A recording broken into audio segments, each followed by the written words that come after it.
Donald Trump's surging popularity has taken many by surprise, including those who initially saw his presidential candidacy as a joke. On the other side of the Atlantic, British citizens decided to exit the European Union, against the expectations of even some of the strongest Brexit supporters.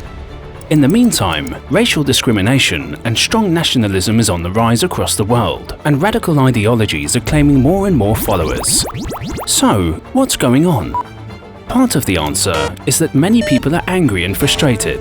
The last financial crisis hit very hard, and recovery has taken longer than expected.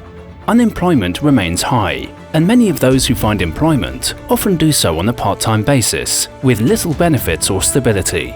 The crisis has led governments in North America and Western Europe to cut social support just when people needed it the most.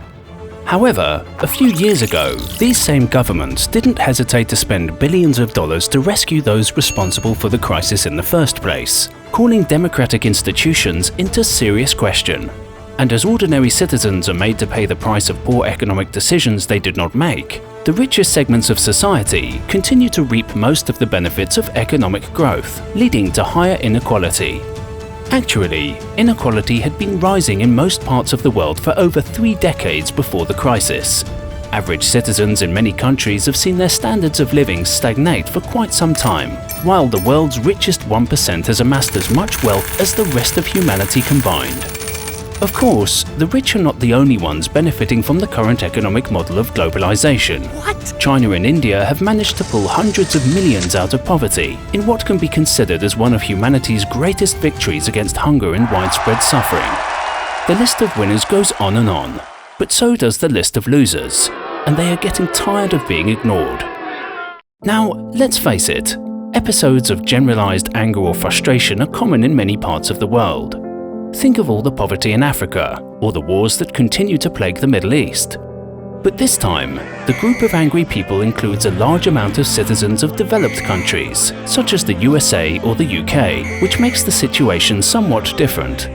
Because these countries have so much economic and military power, the political decisions their citizens make to determine who governs them and how play a major role in shaping how the entire world is run and where it is heading.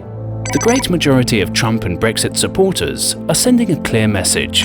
They feel disillusioned and cheated by a world economy that is failing to deliver on its promise of shared prosperity, and they are willing to use their vote to change it. Now, whether the alternative they are voting for is better than what exists today is not clear. Anger often leads to poor choices, and World War II has already taught us the dangers of mixing it with nationalism and xenophobia. The last time a severe crisis struck during a time of high inequality, a mass of frustrated citizens turned to charismatic ultra-nationalist leaders for an alternative, and we all know what happened then. No doubt we have evolved enough not to let a catastrophe of that magnitude happen again, but the risk will always be present unless people see a realistic alternative. A world that benefits everyone more equally, not mainly those who rule it.